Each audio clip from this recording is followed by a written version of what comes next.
Hello बच्चों, last lecture में हमने क्या देखा था? यहाँ पर हमने देखा था एसिड बेस थ्योरी में आर्हेनियस थ्योरी की हम बात कर चुके थे। ब्राउनस्टेड-लोरी थ्योरी अपनी चल रही थी। हमने देखा था कि जो रिएक्शन की डायरेक्शन होती है, रिएक्शन की डायरेक्शन किधर होती है? हमेशा वीक एसिड या बेस की तरफ होती है, right.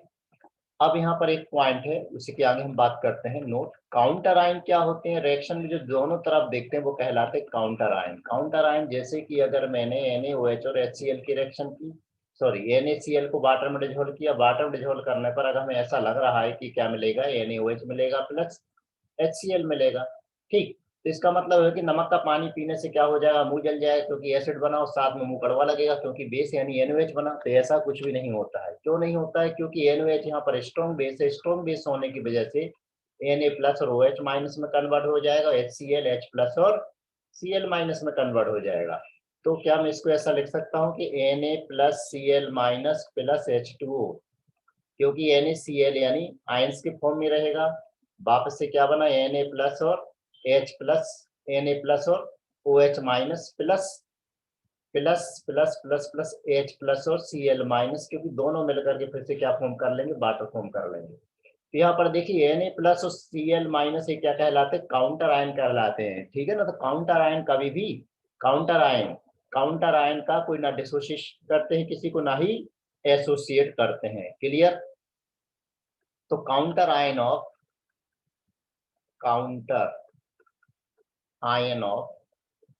strong acid and strong base will not react as they form strong acid and strong base, which further dissociate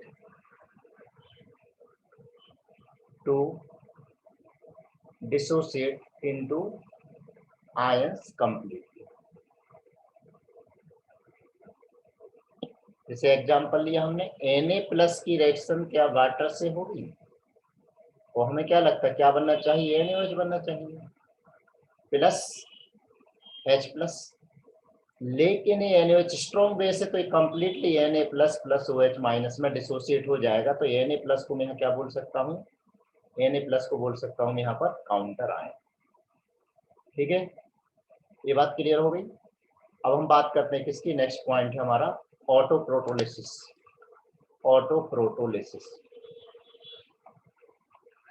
ऑटोप्रोटोलिसिस या फिर ऑटो आयोनाइजेशन।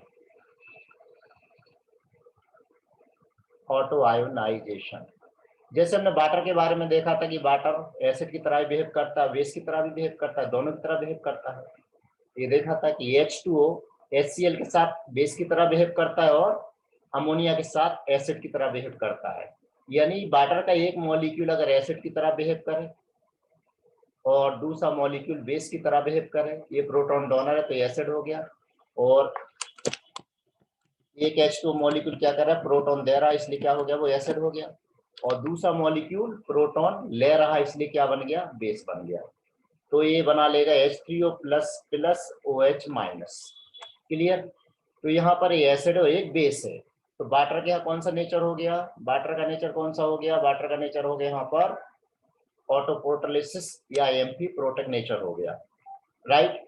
तो यहाँ पर अगर हम KAP को हम ले लेते हैं ऑटोप्रोटोलिसिस कांस्टेंट, तो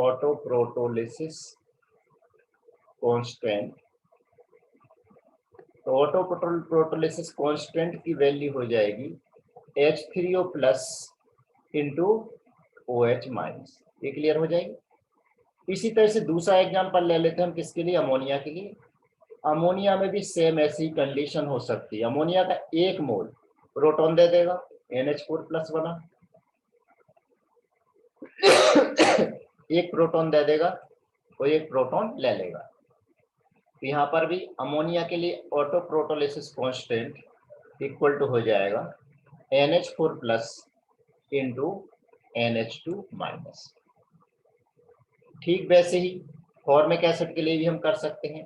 फॉर्मिक एसिड के 2 मोल ले लीजिए, 2 मोल ले लीजिए। इसने अगर इसको प्रोटॉन दे दिया तो क्या बना लेगा? HCOOH2 plus plus HCOO minus. यहाँ पर भी इस तरह से हम ऑटोप्रोटोलिसिस कांस्टेंट निकाल सकते हैं, लिख सकते हैं COOH2 plus into HCOO minus, ये बन जाएगा। ठीक है, इसी तरीके से एसिटिक एसिड का ले लें, CH3COOH प्लस CH3COOH। अगर इसने यहाँ से एक प्रोटॉन इसको दे दिया तो मिलेगा हमें CH3COOH2 प्लस CH3COO माइनस। तो यहाँ पर भी ऑटो प्रोटोलिसिस कांस्टेंट इक्वल टू हो जाएगा CH3COOH2 का प्लस और यहाँ पर CH3COO माइनस। राइट, ये बात क्लियर हो गई। अब next application of Bronsted Lowry theory.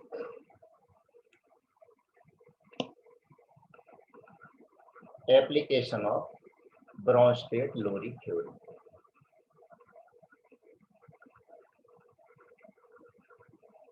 वैसे इससे रिलेटेड जो एप्लीकेशन है हम पीरियोडिक प्रॉपर्टी में डिस्कस कर चुके हैं, फिर भी देख लेते हैं। Number 1, to find relative strength of acid and base. Relative strength of acid and base in given solvent. आपके पास कोई सॉल्वेंट गिवन है, उसमें हमें एसिड या बेस की स्ट्रेंथ फाइंड करनी है। तो acidic strength is directly proportional होता है डिसोसिएशन कांस्टेंट ऑफ एसिड यानी के, और basic strength is directly proportional होता है डिसोसिएशन कांस्टेंट ऑफ बेस। ठीक है, जैसे एक एग्जांपल ले लेते हैं, ये केवी की वैल्यू एक्सपेरिमेंटल होती है। CH3COO के लिए के की वैल्यू होती है 1.8 × 10⁻⁵ और HCl ले लें तो HCl के लिए के की वैल्यू होती है 4 × 10⁻10। ये किस में होती है? In water. तो बताइए के की वैल्यू किसके लिए ज्यादा है? एसिटिक एसिड के लिए ज्यादा है। तो हम क्या बोल सकते हैं? CH3COOH is more acidic than HCl in water। Clear? जिसके लिए के की वैल्यू ज्यादा होगी वो ज्यादा एसिडिक, ठीक वैसी जिसके लिए केबी की वैल्यू ज्यादा होगी वो ज्यादा बेसिक। पहली मेथड हो गई। सेकंड मेथड में क्या करते हैं? देखिए सेकंड मेथड किसके लिए है? Based on competitive protolysis. Competitive protolysis. इस मेथड में क्या करते हैं? एक एसिड ऐड करते हैं, किसमें? Conjugate base of another. तो इसमें लिखिए in this method one acid is added to the conjugate base of another acid and equilibrium concentration are determined experimentally।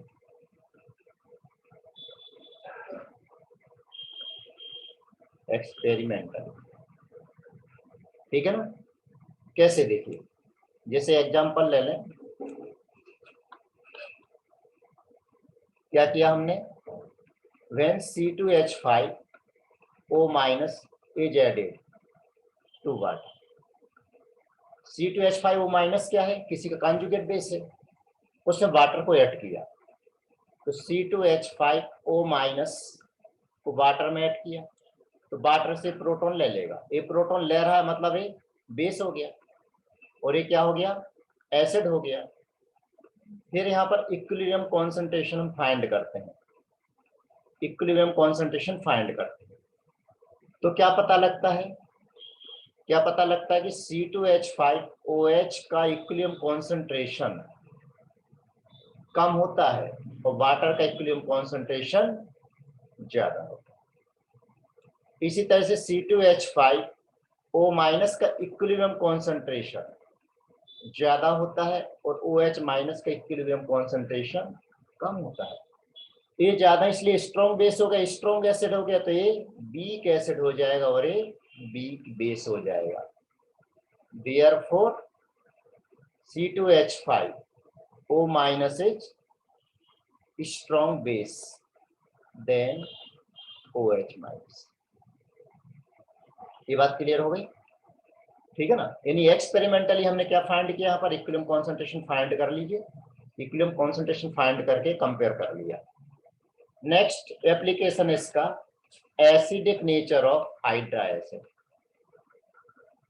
Acidic nature of hydra acid.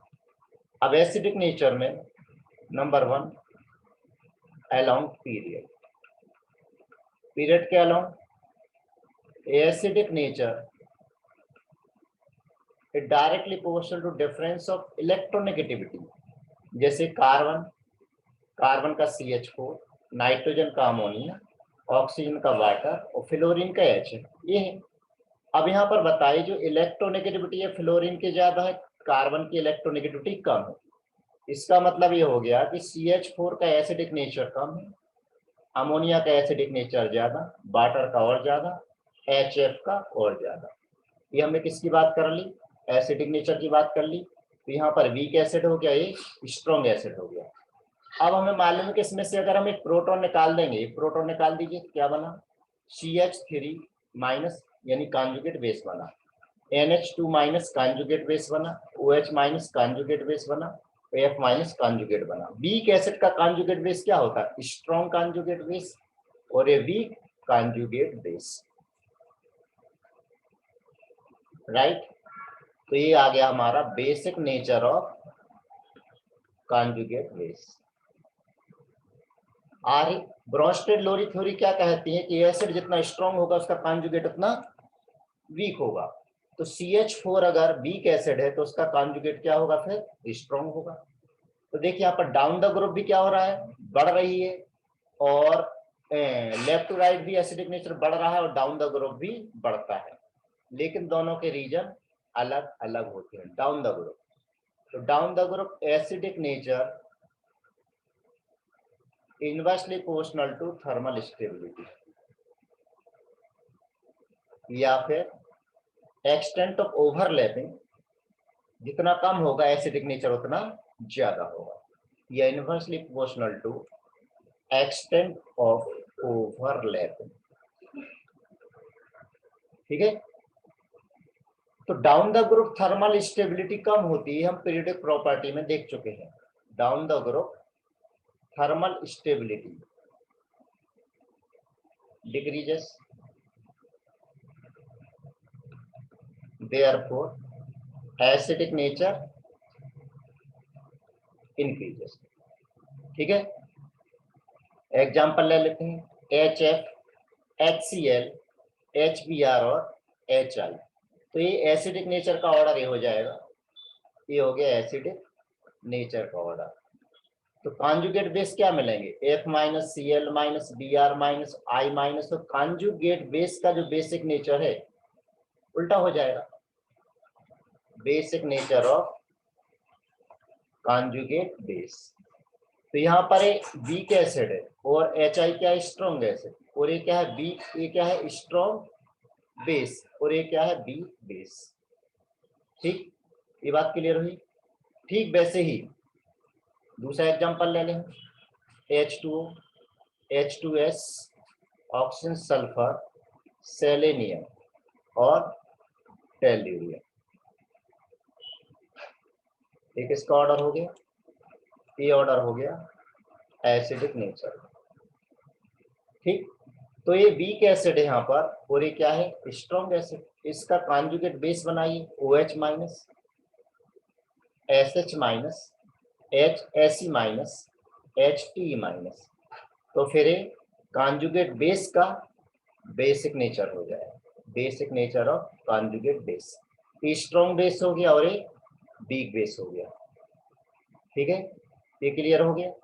इसी तरीके से ammonia, phosphine, Arsen, स्टबीन और बिस्मथीन, इनका भी acid nature down the group बढ़ेगा, acidic nature है, acidic nature of hydra acid.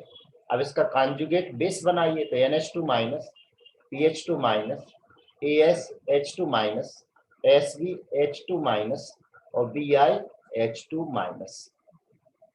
समझ गए होंगे, ये किसका नेचर है, बेसिक नेचर है। इसका बेसिक नेचर कॉन्जुगेट बेस का। तो यहाँ पर ये वीक एसिड है और यहाँ पर स्ट्रॉन्ग एसिड है, जबकि स्ट्रॉन्ग बेस है और ये वीक बेस है।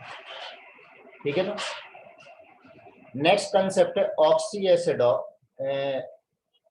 ऑक्सी एसिड का। ऑक्सी एसिड का एसिडिक नेचर हमें देखना है। ऑक्सी एसिड क्या होते हैं? ऐसे एसिड जिसमें कि एक ऑक्सीजन भी होता है। हमें क्या डिस्कस करना है यहाँ पर? एसिडिक नेचर डिस्कस करना है। तो पहला क्या क्या इसके अंदर हो सकता है? Acidic nature of oxy acid या तो directly proportional to difference of electronegativity, या directly proportional to oxidation number, या directly proportional to stability of conjugate base. And stability of conjugate base किस पर डिपेंड करती है? Stability of conjugate base directly proportional to dispersion या delocalisation of charge.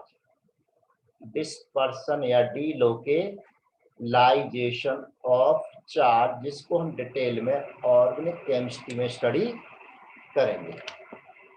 Clear? अब जैसे example ले लें, HNO3 और HNO2 रेडॉक्स हम पढ़ चुके हैं।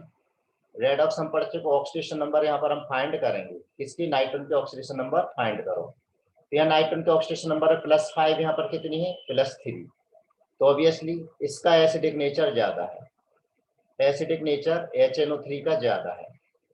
अब जैसे इसका हम बेस बनाएंगे तो मिलेगा NO3-, ये मिलेगा NO2-। तो यहाँ पर स्ट्रॉन्ग एसिड हो गया, वीक एसिड हो गया। तो ये वीक बेस हो जाएगा, ये स्ट्रॉन्ग बेस हो जाएगा। ठीक है, ये बात क्लियर हो गई। अब यहाँ पर स्टेबिलिटी की हम बात कर रहे थे, तो स्टेबिलिटी का मतलब क्या है? डबल बॉन्ड O और O और यहाँ पर O-। ये जो नेगेटिव चार्ज है, ये नेगेटिव चार्ज 3 ऑक्सीजन पर डीलोकेलाइज हो सकता है। और NO2 में जो नेगेटिव चार्ज है कहाँ पर डीलोकेलाइज हो सकता है? सिर्फ 2 ऑक्सीजन पर डीलोकेलाइज हो सकता है। तो स्टेबिलिटी का ऑर्डर क्या है? जहां पर डीलोकेलाइजेशन ऑफ चार्ज ज्यादा हो, रेजोनेंस ज्यादा हो, वो ज्यादा स्टेबल है। ज्यादा स्टेबल है तो कॉन्जुगेट बेस की स्टेबिलिटी जितनी ज्यादा होगी, एसिडिक नेचर उतना ज्यादा हो जाएगा। राइट? क्लियर? अगला एग्जांपल ले लेते हैं। इसी तरीके से नेक्स्ट एग्जांपल है H2SO4 एंड H2SO3। H2SO4 यानी सल्फ्यूरिक एसिड, ऑक्सीडेशन नंबर है +6। सल्फ्यूरस एसिड ऑक्सीडेशन नंबर है +4। राइट? तो ये एसिडिक नेचर का ये ऑर्डर हो गया, ये हो गया हमारा एसिडिक नेचर का ऑर्डर। ठीक है। अब अगर हम बेस ले लें, कॉन्जुगेट बेस ले लें, तो ये मिल जाएगा, ये कॉन्जुगेट बेस है, कॉन्जुगेट बेस है। तो बेस में स्ट्रॉन्ग कॉन्जुगेट बेस हो गया, ये वीक कॉन्जुगेट बेस हो गया। ठीक, ये basic nature of conjugate base हो गया, basic nature of conjugate base. अब यहाँ पर स्टेबिलिटी को कंपेयर करें तो सल्फेट में देखिए, सल्फेट में कितने रेजोनेटिंग स्ट्रक्चर मिलेंगे? 6 रेजोनेटिंग स्ट्रक्चर मिलेंगे। जबकि यहाँ पर देखिए, यहाँ पर रेजोनेटिंग स्ट्रक्चर कितने मिलेंगे? सिर्फ 3 ही रेजोनेटिंग स्ट्रक्चर मिलेंगे। यानी अगर हम स्टेबिलिटी को कंपेयर करें तो स्टेबिलिटी में डीलोकेलाइजेशन ऑफ चार्ज पहले वाले में ज्यादा है, डीलोकेलाइजेशन चार्ज पहले वाले में ज्यादा है, तो ये मोर स्टेबल हो गया। ये जितना ज्यादा स्टेबल होगा, H2SO4 उतनी ही जल्दी उसमें से H+ निकाल देगा, क्योंकि उसको मालूम है H+ चला भी गया तो निकलने के बाद जो भी बचेगा वो स्टेबल रहेगा, इसलिए ऐसा हो जाता है। ठीक है, नेक्स्ट एग्जांपल ले लें हम। HClO, HClO, HClO2, HClO3 और HClO4। HClO का नाम क्या है? हाइपोक्लोरस एसिड, हाइपोक्लोरस एसिड, इसका नाम क्लोरस एसिड। HClO3 का नाम क्लोरिक एसिड और HClO4 का नाम परक्लोरिक एसिड, परक्लोरिक एसिड। अगर इसमें से एक प्रोटॉन बाहर निकाल देते हैं तो क्या मिलेगा? H++Cl-। इसमें से एक प्रोटॉन बाहर निकाल दिए तो H++Cl-O2-। इसमें से एक प्रोटॉन बाहर निकालिए तो H++Cl-O3-। इसमें से एक प्रोटॉन बाहर निकालिए तो H++Cl-O4-। क्लियर? अब Cl-O- में देखिए नेगेटिव चार्ज एक ही ऑक्सीजन पर डीलोकेलाइज हो रहा है, जबकि नेगेटिव चार्ज 2 ऑक्सीजन पर, तो इसमें नेगेटिव चार्ज 3 ऑक्सीजन पर, तो इसमें नेगेटिव चार्ज 4 ऑक्सीजन पर डीलोकेलाइज हो रहा है। क्लियर है ना? तो एसिडिक नेचर किसका ज्यादा, एसिडिक नेचर किसका ज्यादा, जिसकी ऑक्सीजन नंबर ज्यादा। चलिए ऑक्सीजन नंबर से भी हम चेक कर लेते हैं। इसके +1, इसकी यहाँ पर +3, इसकी यहाँ पर +5, इसकी यहाँ पर +7। तो एसिडिक नेचर HClO का कम, HClO2 का ज्यादा, HClO3 का और ज्यादा, और HClO4 का और ज्यादा एसिडिक नेचर हो गया। बेसिक नेचर रिवर्स होता है। क्यों रिवर्स होता है? बेसिक नेचर ClO- का ज्यादा, ClO2- उससे कम, ClO3- और कम, ClO4- और कम। ये स्टेबिलिटी देखें हम, stability of conjugate base, stability of conjugate base. ClO- की स्टेबिलिटी कम, ClO2- की ज्यादा, ClO3- की और ज्यादा, ClO4- की और ज्यादा। क्यों ज्यादा है? क्योंकि इसमें डीलोकलाइजेशन ऑफ चार्ज ज्यादा है, मोर डीलोकलाइजेशन ऑफ चार्ज। कितने ऑक्सीजन पर डीलोकलाइज हो रहा है? टोटल 4 ऑक्सीजन पर डीलोकलाइज हो रहा है। ठीक है ना, एक अभी इधर आया, वो इधर चला गया, 4 ऑक्सीजन पर डीलोकलाइज हो रहा है, इसलिए स्टेबिलिटी इसकी ज्यादा होगी। रेजोनेंस जितना ज्यादा होगा, स्टेबिलिटी ऑफ कॉन्जुगेट बेस उतना ज्यादा। स्टेबिलिटी ऑफ कॉन्जुगेट बेस जितना ज्यादा होगा, उसके एसिड का एसिडिक नेचर उतना ज्यादा होगा। ये बात क्लियर हो गई यहाँ पर। इसके बाद नेक्स्ट पॉइंट पर आते हैं हम, इसी में नेक्स्ट एग्जांपल पर आते हैं। यहाँ पर देखिए अगला एग्जांपल, H3PO2 और H3PO3 और H3PO4। H3PO2 का नाम क्या है? हाइपोफॉस्फोरस एसिड, फॉस्फोरस एसिड, और इसका नाम फॉस्फोरस एसिड, तो इसका नाम है phosphoric acid, phosphoric acid. Clear है? अब ऑक्सीडेशन नंबर इसकी यहाँ +1 है, इसकी +3 है, इसकी +5 है। अब यहाँ पर ध्यान रखना, यहाँ पर गड़बड़ी मत कर देना। अगर आपने एसिडिक नेचर का ऑर्डर लिख दिया, एसिडिक नेचर का ऑर्डर लिख दिया कि H3PO2 कम, H3PO3 ज्यादा और H3PO4 और ज्यादा, एक गलत है। ठीक है ना? एक्सपेरिमेंटली क्या ऑब्जर्व किया गया है? Experimentally acidic nature reverse order है। रिवर्स ऑर्डर क्या है? H3PO2 उससे कम, H3PO3 उससे कम, H3PO4। ये रिवर्स ऑर्डर है एसिडिक नेचर का। क्यों रिवर्स ऑर्डर है उसको भी हम एक्सप्लेन कर लेते हैं। तो देखिए P double bond OH H और H, ये क्या है? हाइपोफॉस्फोरस एसिड और एक phosphorus acid. P double bond OH OH और OH, ये क्या है? Phosphoric acid. तो मुझे बताइए प्रोटोनेटेड ऑक्सीजन कितने हैं? प्रोटोनेटेड ऑक्सीजन कितने हैं? 1 है, यहाँ पर 2 है, यहाँ पर 3 है।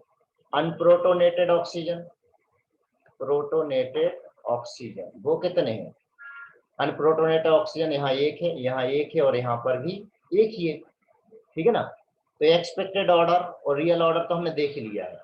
अगर हम इसके एसिडिक स्ट्रेंथ को कंपेयर करते हैं, जैसे मान लीजिए इसमें से एक प्रोटॉन बाहर निकला, प्रोटॉन बाहर निकला तो ये बना, प्रोटोन बाहर निकला तो क्या बना? हमारा कॉन्जुगेट बेस बना। इसमें से एक प्रोटॉन बाहर निकालिए, कम से कम एक तो प्रोटॉन बाहर निकाले तो O- OH और HA बना। इसमें से एक प्रोटॉन बाहर निकलेगा तो P डबल बॉन्ड OH और OH और O-।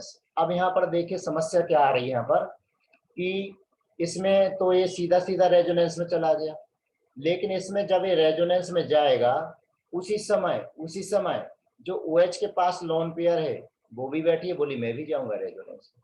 वो बोलेगा मैं भी रेजोनेंस में जाऊंगा। बेचारा जो O- पर ऊपर नेगेटिव चार्ज है वो इंतजार करेगा कि मेरा नंबर आएगा, मेरा भी नंबर आएगा। ठीक वैसे यहाँ पर देखिए ये जा रहा है, लेकिन इसकी जो लोन पेयर है इसकी भी लोन पेयर है। अब दो दो भी बैठे हुए हैं, ये भी जाने को तैयार है, ये भी जाने को तैयार है, कहाँ? ऊपर जाने को तैयार है। ठीक है ना? तो अब यहाँ समस्या क्या होगी? क्रॉस कॉन्जुगेशन यहाँ पर बढ़ गया है, क्रॉस कॉन्जुगेशन बढ़ गया। यहाँ पर कोई क्रॉस कॉन्जुगेशन नहीं है, no cross conjugation, no cross conjugation.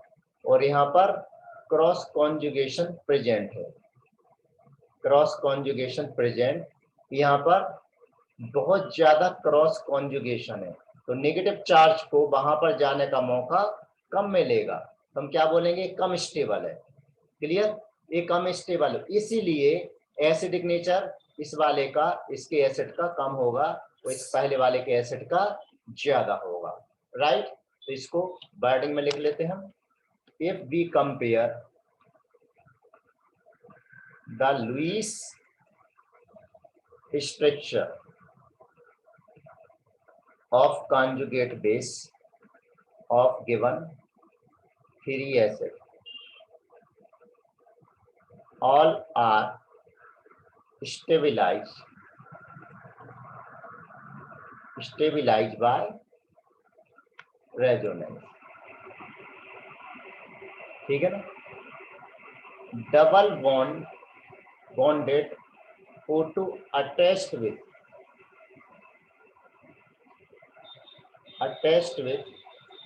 phosphorus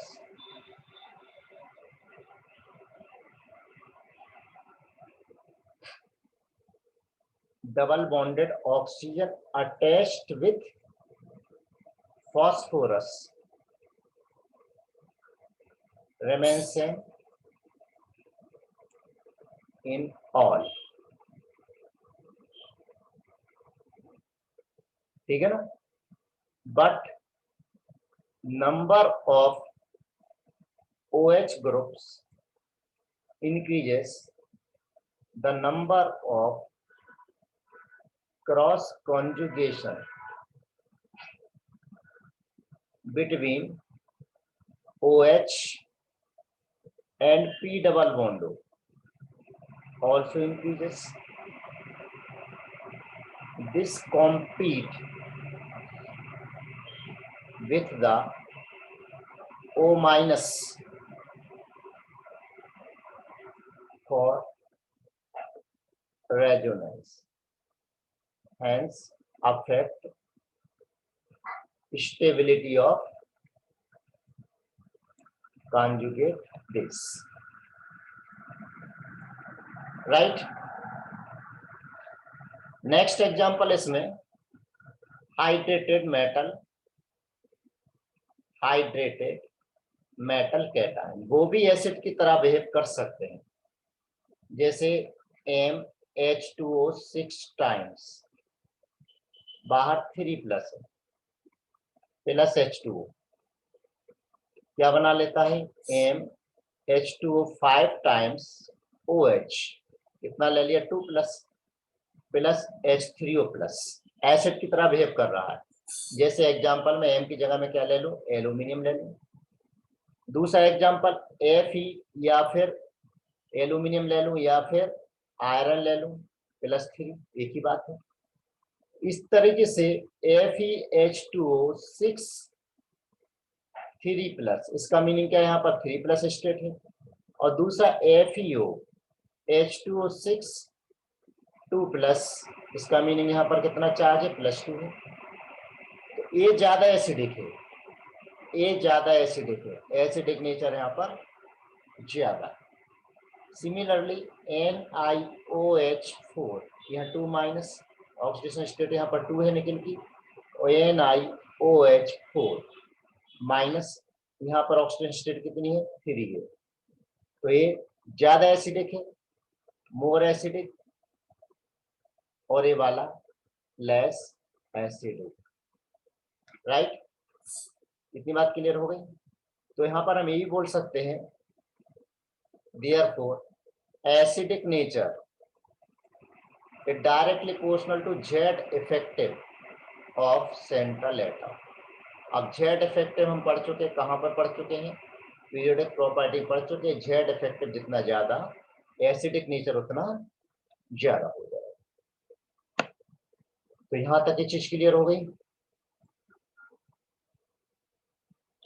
तो नेक्स्ट पॉइंट है लेवलिंग इफेक्ट, यानी लेवल पकड़ना, लेवलिंग इफेक्ट और डिफरेंशिएटिंग सॉल्वेंट।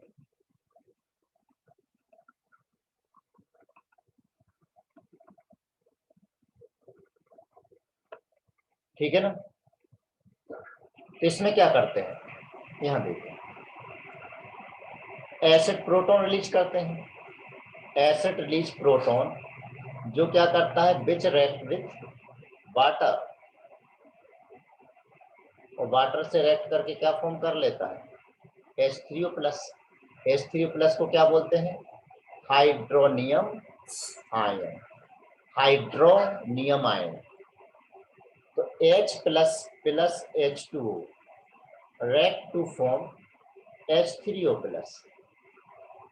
इसका नाम हाइड्रोनियम आयन। अब H3O+ और H2O से आगे रिएक्शन करके H5O2+ बना सकता है, और आगे रिएक्शन करके H7O3+ भी बना सकता है। प्रोसेस चलती रह सकती। ठीक वैसे ही सिमिलरली OH- ये भी रिएक्ट विथ वाटर, एज कैसे, OH- ने वाटर से रिएक्शन की, या मिला H3O2-, वाटर से रिएक्शन की, या मिला H5O3-, ये भी प्रोसेस चलती रहेगी। ठीक, तो जब कोई भी एसिड वाटर से रिएक्शन करेगा तो क्या होगा, वो H+ रिलीज करके H3O+ बना देगा। तो when acid which are stronger than H3O+ dissolve in water, then they form H3O+। अब सभी H3O+ बना लेंगे and appear to have equal strength।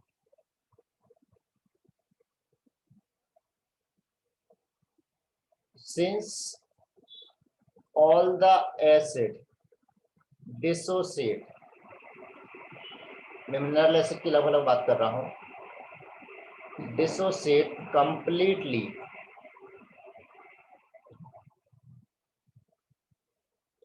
ठीक है, dissociate completely, hence H3O+ is common to all such solution। The phenomenon in which the strength of all the acid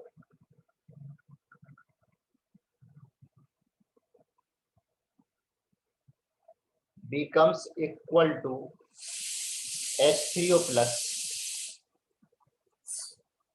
in H2O is called leveling effect, and H2O is called levelling solvent. तो levelling solvent का meaning ये हो गया जो सभी के concentration को level कर दे,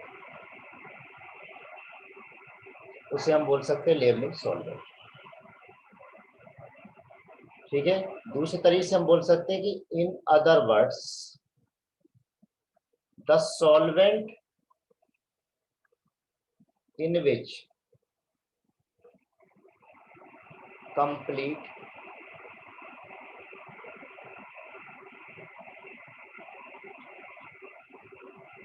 proton transfer takes place or solute ionizes 100%,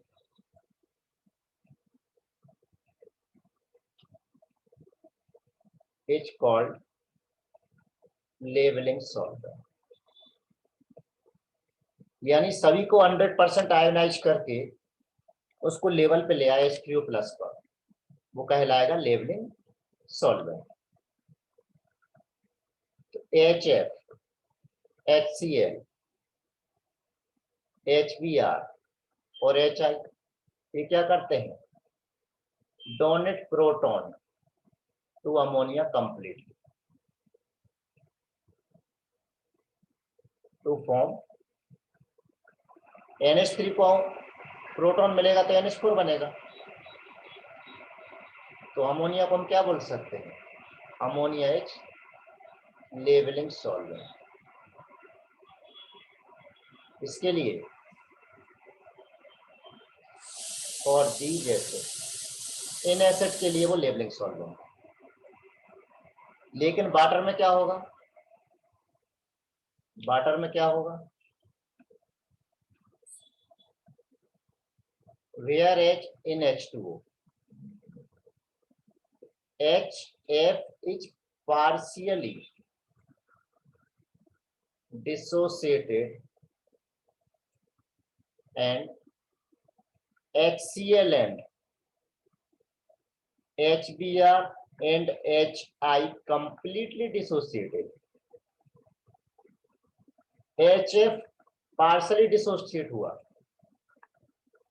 और जबकि बाकी कंप्लीटली डिसोसिएट हो गए। तो वाटर को हम क्या बोल सकते हैं? वाटर इज जिसमें कंप्लीटली डिसोसिएट हो जाए उसके लिए लेवलिंग सॉल्वेंट कहलाएगा। Water is levelling solvent for HCl2HI and differentiating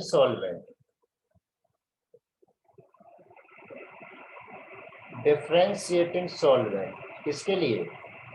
for H। ये बात क्लियर हो क्योंकि उसमें कंप्लीटली डिसोसिएट नहीं हो पा रहा। राइट। चलिए इस थ्योरी की यूटिलिटी देख लेते हैं। क्या क्या यूटिलिटी है? Utility of this theory. Number 1, useful in hydrolysis reaction also, जहां पर सॉल्ट सॉल्यूशन होते हैं। ठीक है।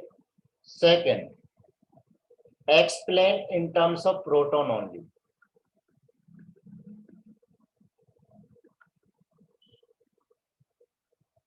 और यहां पर वाटर का कोई रेस्ट्रिक्शन नहीं, लेकिन लिमिटेशन क्या है? Can't explain acid base reaction in which no proton transfer कर। ऐसी भी बहुत सी रिएक्शन होती है, जैसे कि हम SO2 प्लस SO2 ले लें, दोनों मिलकर के बना लेते हैं SO3 minus plus SO2 plus. इसको एक्सप्लेन नहीं करता। ठीक है। नेक्स्ट थ्योरी है Lewis theory. Last theory Lewis theory.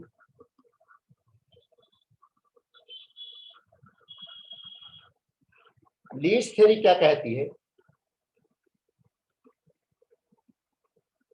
इसके according Lewis base electron pair donor है और Lewis acid electron pair acceptor. ऐसे याद रखिए ट्रिक। ला मतलब लोन पेयर एक्सेप्टर,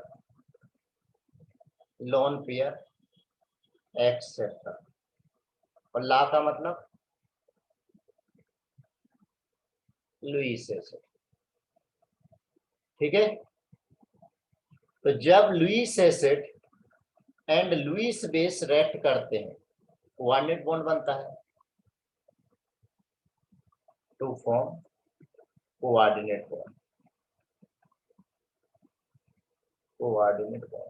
ठीक है, ये बात क्लियर हो गई।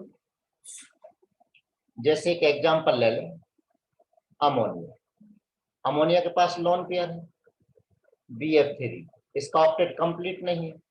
ए लोन पेयर डोनेट करेगा, ये लोन पेयर ले लेगा, दोनों के बीच में प्रोडक्ट मिलेगा। प्रोडक्ट क्या मिलेगा? अमोनिया एक लोन पेयर किसको देगा? BF3 को देगा। ठीक है। ध्यान रखना, यहाँ अमोनिया का हाइब्रिडाइजेशन है sp3, इसका हाइब्रिडाइजेशन sp2। अब यहाँ पर दोनों की हाइब्रिडाइजेशन sp3 हो जाएंगे, क्योंकि जो लोन पेयर्स ने डोनेट किए वो दोनों में ही काउंट होगी, यानी वो इक्वली शेयर हो जाएगी।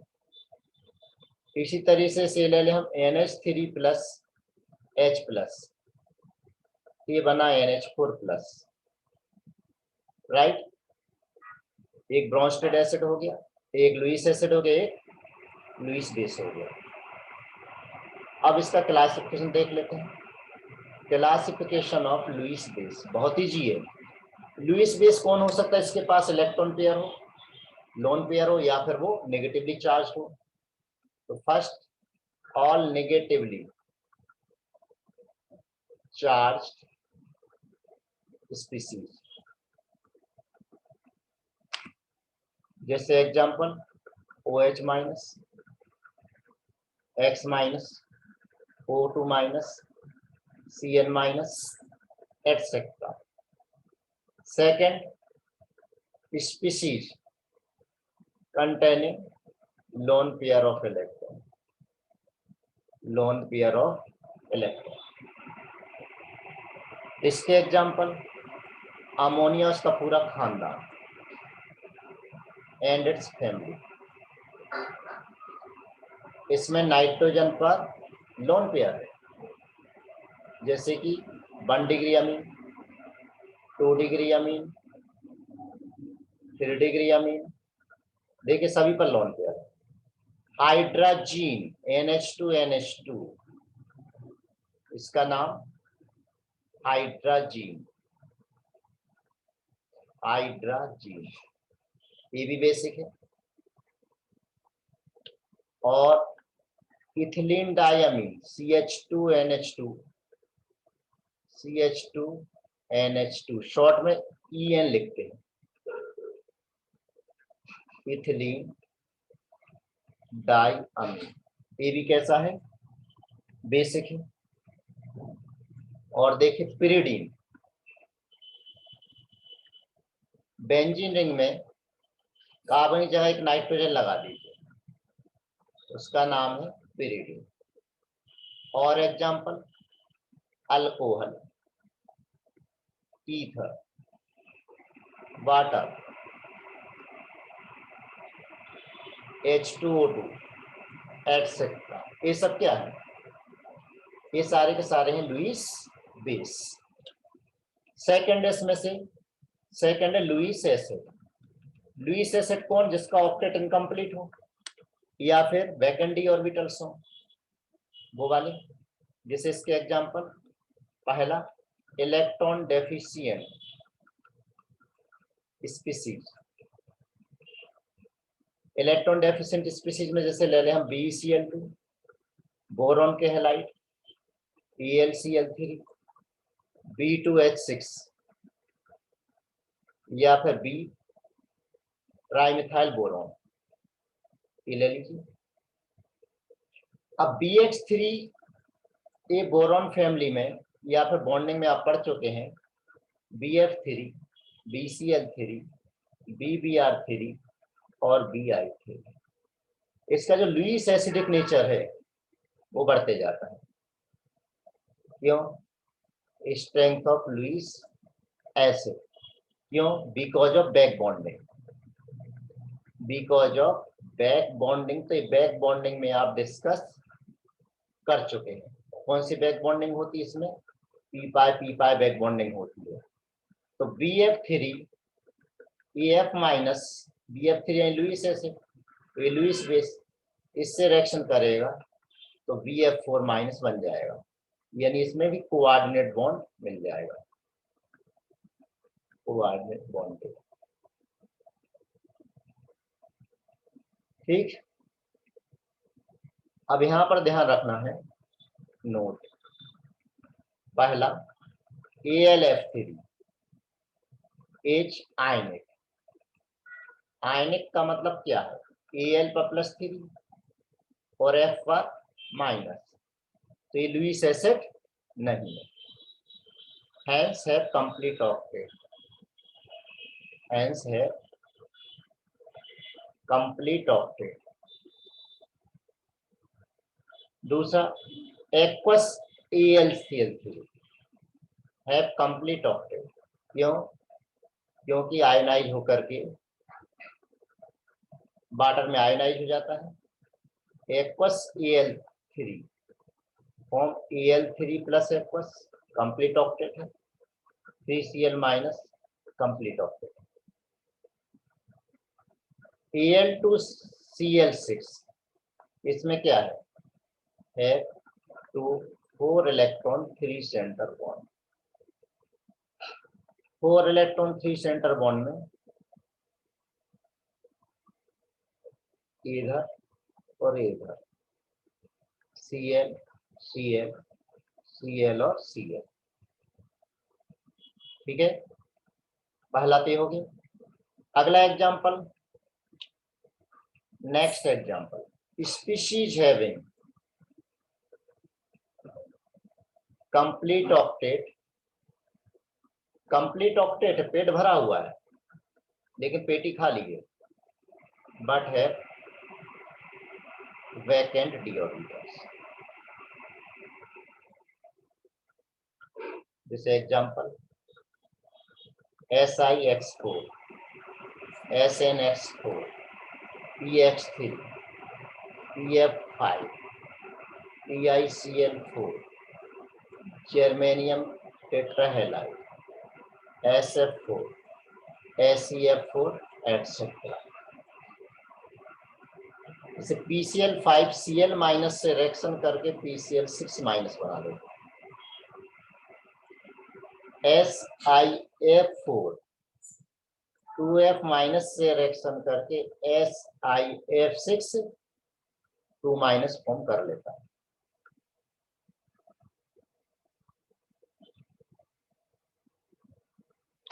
ठीक, तो ये क्या है लुईस एसिड। थर्ड एग्जांपल है सिंपल कैटायन। सिंपल कैटायन, अब सिंपल कैटायन जैसे copper plus plus silver plus Na+3, ये सिंपल कैटायन। जैसे कॉपर प्लस प्लस 4 अमोनिया से रिएक्शन कर लेगा, ये लुईस एसिड है, ये लुईस बेस है, और क्या बना लेगा CuNH3 4 टाइम्स और 2+।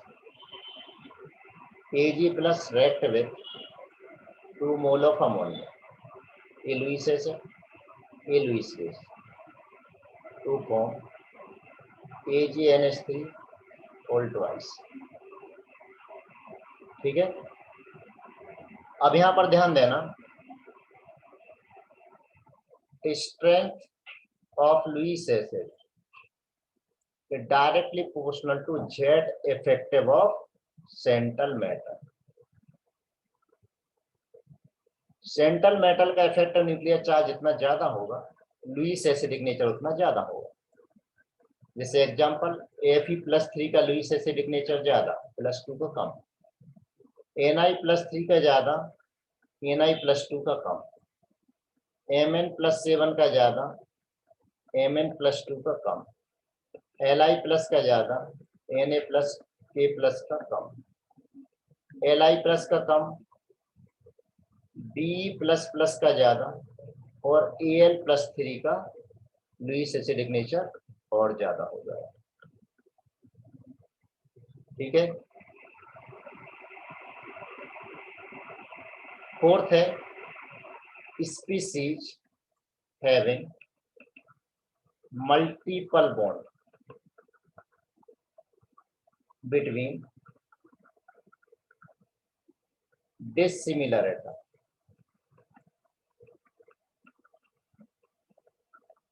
जैसे एग्जांपल CO2 SO2 SO3, ये वाले। अब CO2 लुईस एसिड है, ये क्या करेगा OH माइनस यानी लुईस बेस से रिएक्शन करके HCl3 माइनस बना देगा। SO2 OH माइनस से रिएक्शन करके HSO3 माइनस बना देगा, ये लुईस एसिड, लुईस बेस। इसी तरह से SO3 OH माइनस से रिएक्शन करके HSO4 माइनस बना लेता है, तो ये क्लियर हो गया। Fifth number, species having 6 electron in their valence.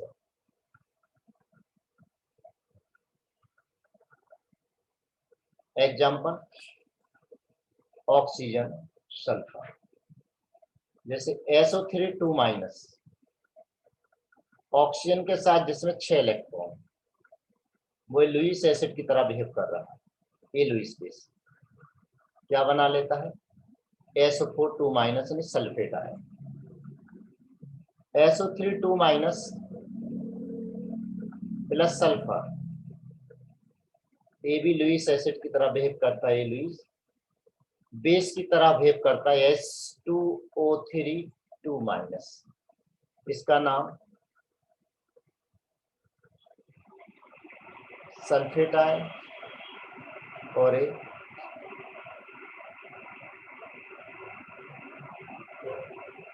Thiosulphate ion. ठीक है, ये थी अपनी लुईस थ्योरी। अब इसके लिमिटेशन क्या क्या है वो देख लेते हैं। लिमिटेशन नंबर 1, जितनी भी एसिड बेस रिएक्शन होती है वो काफी फास्ट होती है, लेकिन यहाँ पर स्लो भी है और इसकी स्ट्रेंथ में हम कंपेयर नहीं कर सकते हैं।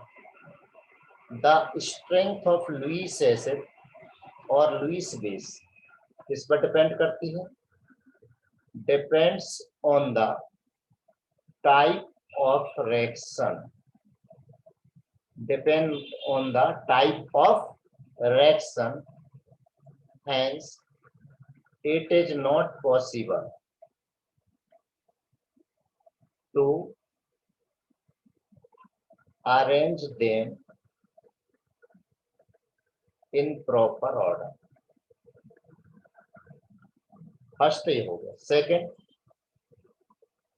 acid base reaction should be fast reaction। ठीक है ना, लेकिन बहुत सी रिएक्शन ऐसी जो स्लो होती है। However, there are many reactions which are very slow।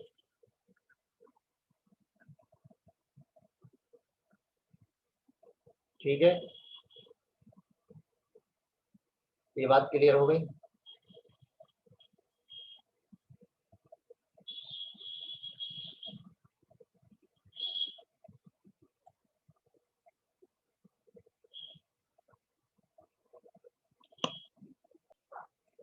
चलिए अब हम बात करते हैं ऑटोप्रोटोलिसिस, आयनिक product of water.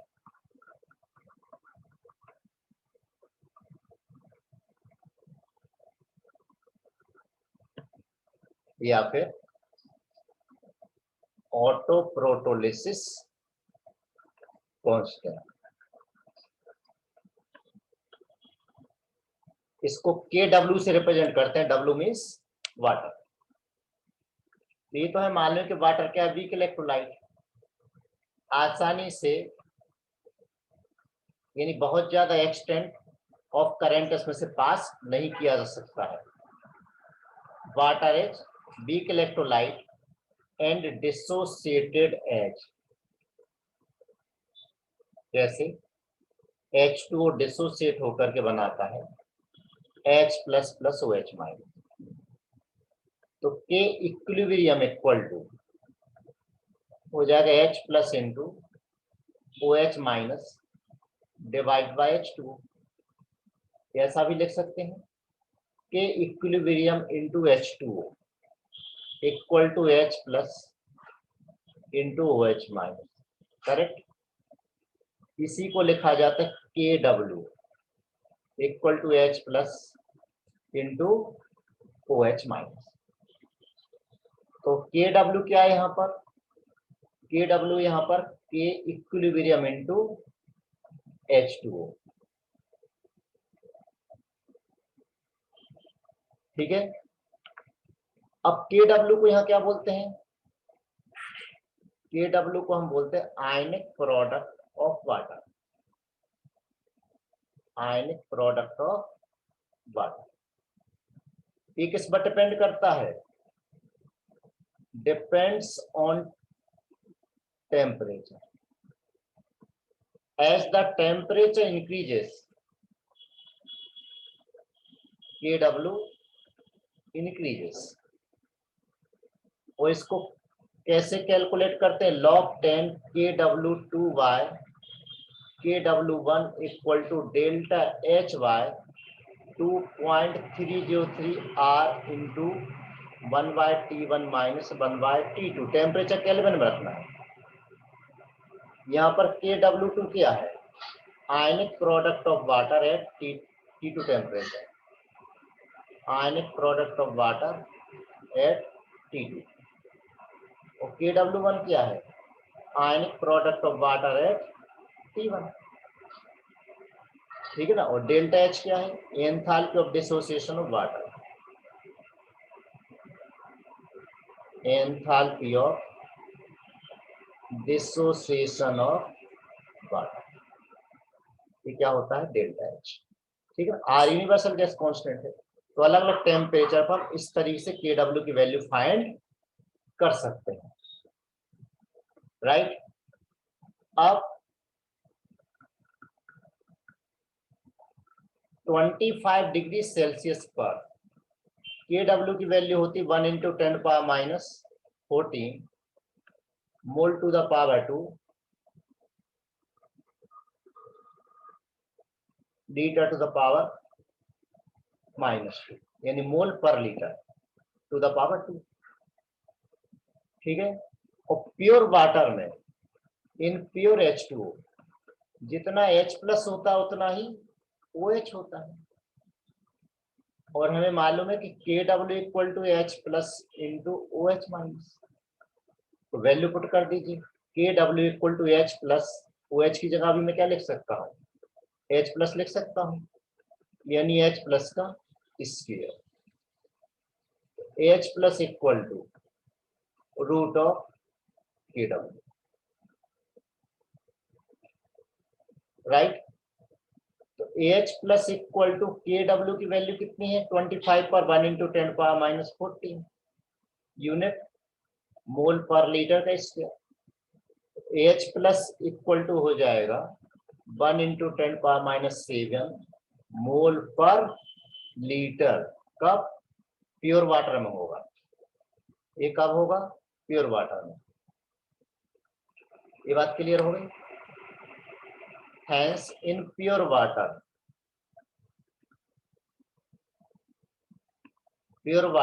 H plus equal to OH minus equal to 1 into 10⁻⁻7 मोल पर लीटर। लेकिन टेम्परेचर कितना है? 25 डिग्री सेल्सियस यहाँ पर टेम्परेचर। ठीक है, ये चीज क्लियर हो गई। अब इसमें सेकंड पॉइंट नोट में हमने देखा था कि KW किसके इक्वल है? K equilibrium into H2O। K equilibrium को हम क्या लिख सकते हैं? K इंटू H2O भी लिख सकते हैं, या फिर KB इंटू H2O भी लिख सकते हैं, कुछ भी लिख सकते हैं। और जो हमने देखा था K इक्विलिब्रियम इक्वल टू, चाहे तो हम K लिखें चाहे तो KB लिखें, equal to H plus into OH minus by H2O। तो यहाँ पर जो Ka है, K क्या कहलाएगा? Ionization constant of water, ionization constant of water.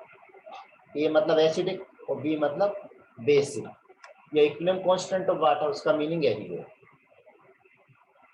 ठीक है।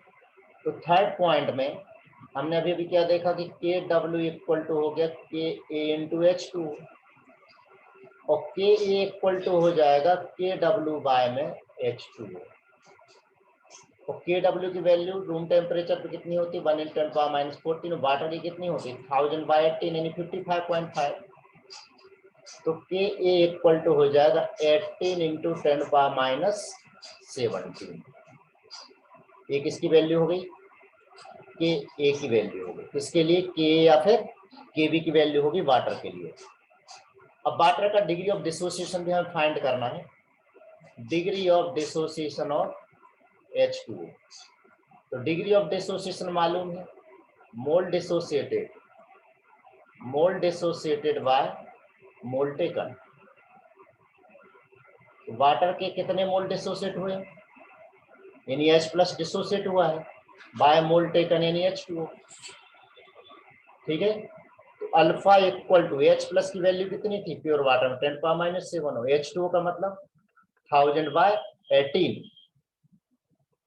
ठीक है, तो अल्फा इक्वल टू कितना हो जाएगा 18 इंटू 10⁻⁻10, या अल्फा इक्वल टू 1.8 इंटू 10⁻⁹ कितना हो जाएगा।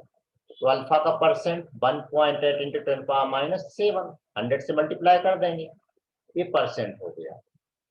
अब इसी को हम दूसरे तरीके से लिखें कि अल्फा इक्वल टू हमने क्या लिखा H प्लस वाई H2O। ठीक है, H प्लस हमने कितना लिखा 10⁻⁷, H2O कितना 1000/18 मतलब कितना 55.55, या मैं ऐसा लिख सकता हूँ 1/55.5 इंटू 10⁻⁷। तो जब H प्लस का 1 मोल होगा तब वाटर कितने मोल होंगे, इतने मोल होंगे। इसका मतलब ये है कि out of 55.5 into 10⁻⁷ H2O molecule, only 1 H2O dissociate into H plus. That means water is H2O is weak electrolyte. Clear, इसलिए वाटर क्या है वीक इलेक्ट्रोलाइट। कितनी बात क्लियर हो गई।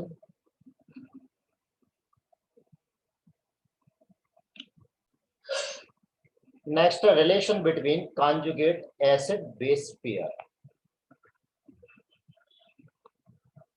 Relation between conjugate acid base pair. हाँ, इसके पहले एक चीज अपन छोड़ा, चलो भी देख लेते हैं। जैसे ये HA एसिड, ये डिसोसिएट इस तरीके से होगा, राइट। तो इसके लिए K लिखेंगे हम, K इक्वल टू हो जाएगा H plus into A minus divide by H। ये हमारी पहली इक्वेशन हो गई।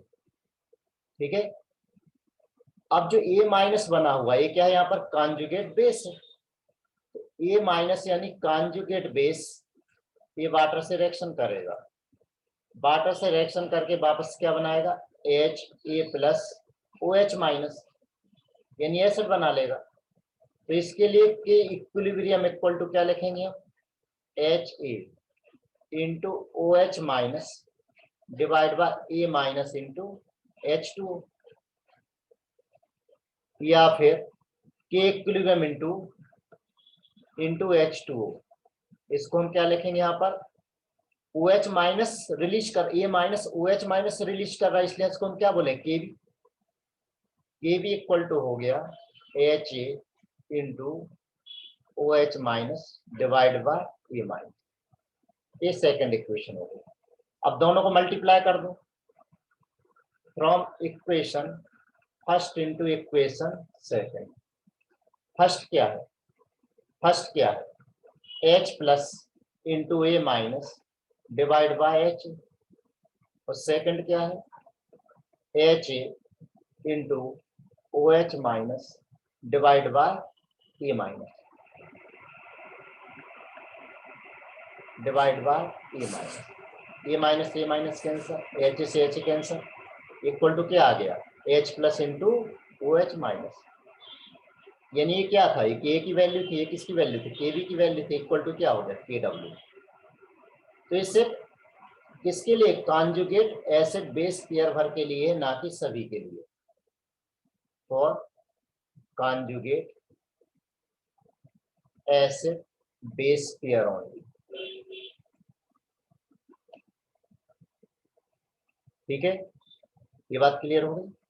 अच्छा, इसका अगर लॉग ले लेते हैं तो taking log on both side. Log ले ले तो ये हो जाएगा लॉग के प्लस लॉग के भी इक्वल टू लॉग के डब्ल्यू, ये हो जाएगा। अब आगे हम पढ़ेंगे कि पी के इक्वल टू होता है माइनस लॉग के, तो लॉग के इक्वल टू क्या हो जाएगा माइनस पी के, इसी तरीके से हो जाएगा माइनस पी के भी, इस तरीके से हो जाएगा माइनस पी के डब्ल्यू, यानी पी के ए प्लस पी के बी इक्वल टू पी के डब्ल्यू। इसके लिए सिर्फ एसिड बेस पेयर के लिए। ठीक है, इतनी बात क्लियर हो गई। अब यहां पर देखिए कि अगर 25 डिग्री सेल्सियस पर नोट एट 25 डिग्री सेल्सियस हमने क्या देखा, K W equal to 1 into 10⁻⁴ mole to the power 2 litre to the power 2 है। तो अगर H प्लस या OH आयन कॉन्सेंट्रेशन की वैल्यू 1 इंटू 10⁻⁷ मोल पर लीटर है तो solution H neutral. OH plus ion concentration अगर ज्यादा OH आयन कॉन्सेंट्रेशन से, या फिर हम ये बोल सकते हैं कि H plus ion concentration 1 into 10⁻⁷ से ज्यादा है, या फिर OH आयन कॉन्सेंट्रेशन 1 इंटू 10⁻⁷ से कम है तो सॉल्यूशन इज एसिडिक। या फिर H प्लस आयन कॉन्सेंट्रेशन कम है OH आयन कॉन्सेंट्रेशन से, या फिर H plus ion concentration 1 into 10⁻⁷ से कम है, इसका मतलब OH आयन कॉन्सेंट्रेशन 1 इंटू 10⁻⁷ से ज्यादा है तो सॉल्यूशन इज बेसिक, क्योंकि जितना H प्लस रहेगा उतना ही OH माइनस भी रहेगा। ठीक है, अब जब हम टेम्परेचर इंक्रीज करते हैं तो के डब्ल्यू बढ़ता है, के डब्ल्यू बढ़ेगा तो ध्यान देना के डब्ल्यू बढ़ा, के डब्ल्यू किसका प्रोडक्ट है H प्लस और OH माइनस का, तो यानी H प्लस ही बढ़ेगा एंड OH माइनस भी बढ़ेगा, दोनों बढ़ेंगे। और के डब्ल्यू किसके इक्वल देखा हमने, के डब्ल्यू इक्वल है H plus into OH minus, तो अगर H प्लस दिया हो तो हम OH माइनस कैलकुलेट कर सकते हैं। अब अगर यहाँ पे से क्वेश्चन दिया है कि if K W equal to 1 into 10⁻⁻12 mole to the power 2 litre to the power 2 at temperature T, तब क्या होगा, तब हम H प्लस निकालेंगे। H प्लस इक्वल टू क्या हो जाता है रूट ऑफ के डब्ल्यू, अब ऊपर हम देख चुके हैं, यानी 1 इंटू 10⁻12 यानी हो गया 1 इंटू 10⁻6 मोल पर लीटर। देयरफॉर अगर यहाँ पर H plus ion concentration 1 into 10⁻6 है तो सॉल्यूशन इज न्यूट्रल, यानी न्यूट्रलिटी डिपेंड करती है किस पर, के डब्ल्यू पर। फिर अगर 1 इंटू 10⁻6 से ज्यादा है तो सॉल्यूशन इज एसिडिक, और अगर कम है तो फिर solution is basic. H plus ion concentration less than 1 into 10⁻6 तो solution is basic, right.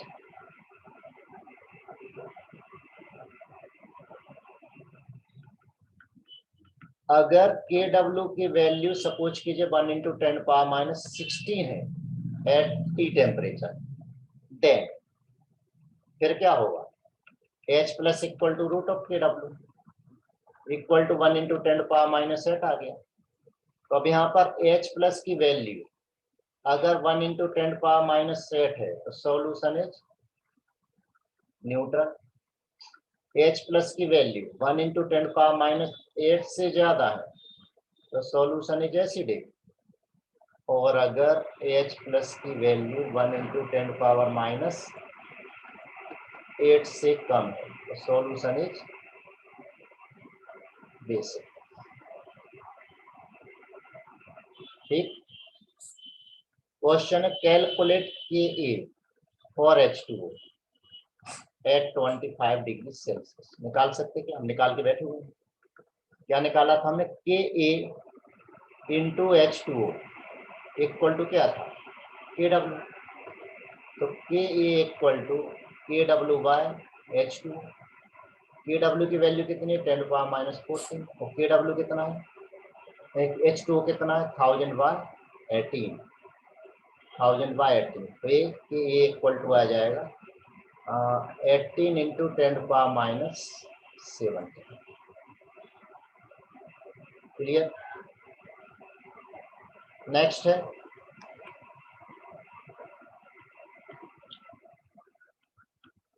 Next question है calculate KB for BOH4 minus given K for BOH whole thrice equal to 6 into 10⁻⁻10। तो मालूम है कॉन्जुगेट एसिड बेस पेयर के लिए for conjugate acid base pair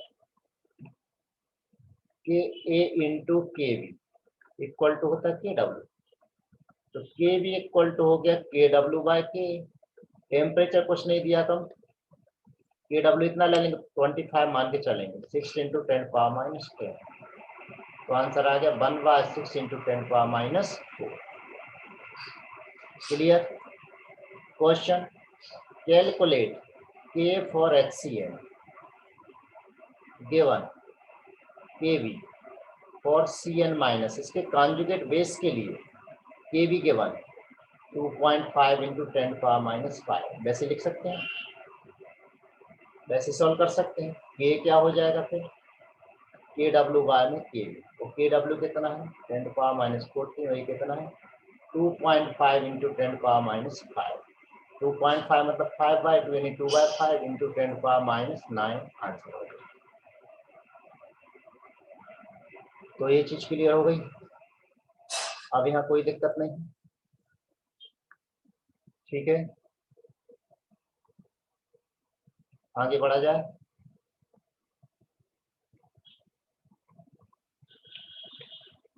एक question और at 25 degree Celsius degree of dissociation of H2O is 1.8 into 10⁻⁹. Calculate degree of dissociation and ionic calculate dissociation constant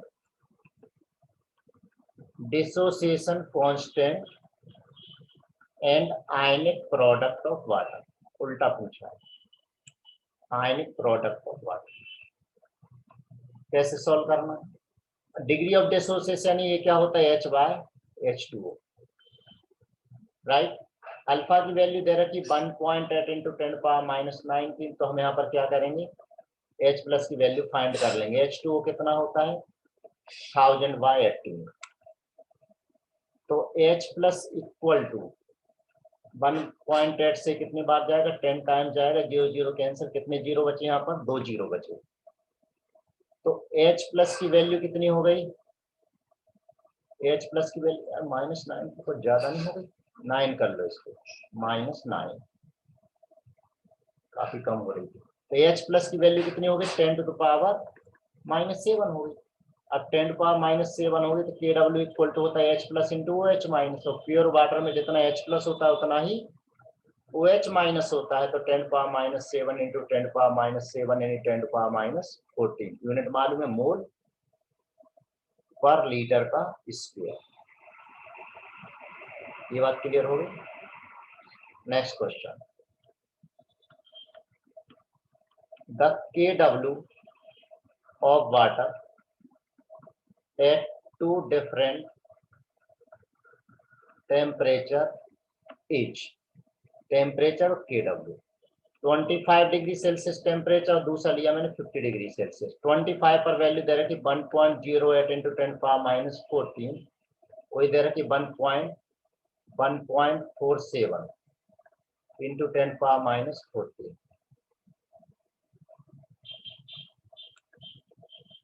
Assuming that delta H of any reaction is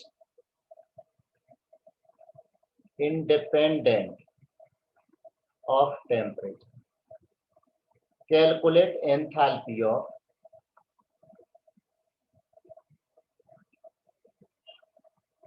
neutralisation of strong acid and strong base.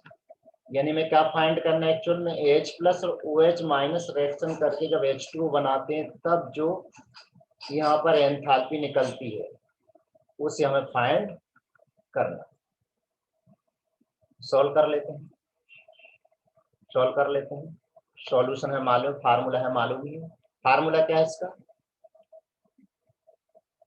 log base 10 Kw2 by Kw1 equal to delta H by 2.303 R into 1/T1 minus 1/T2। क्या हो गया,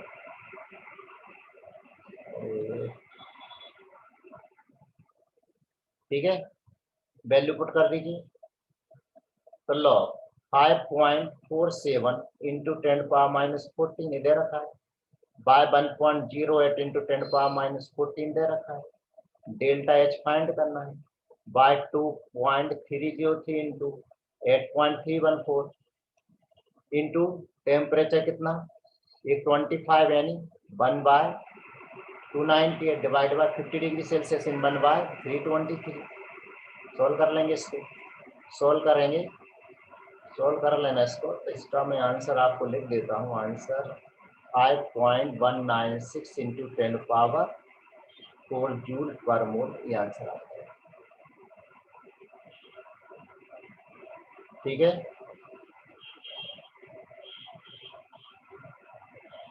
ये बात clear हो गई।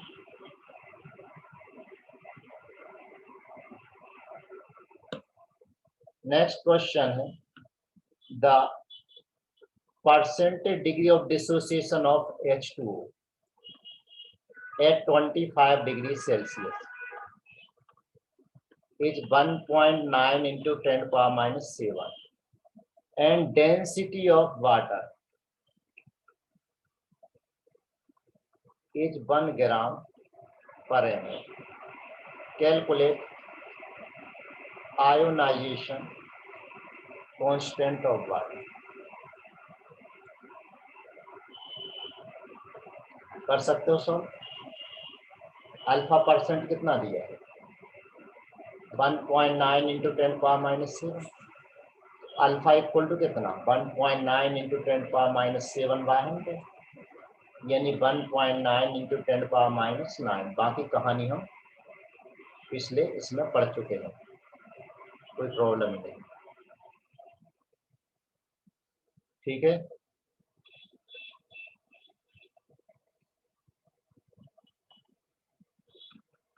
एक question, और at 90 degree Celsius alpha for water equal to 1.8 into 10⁻⁻6%। Calculate, ये आपके लिए होमवर्क है, KW and K of water. Second, nature of solution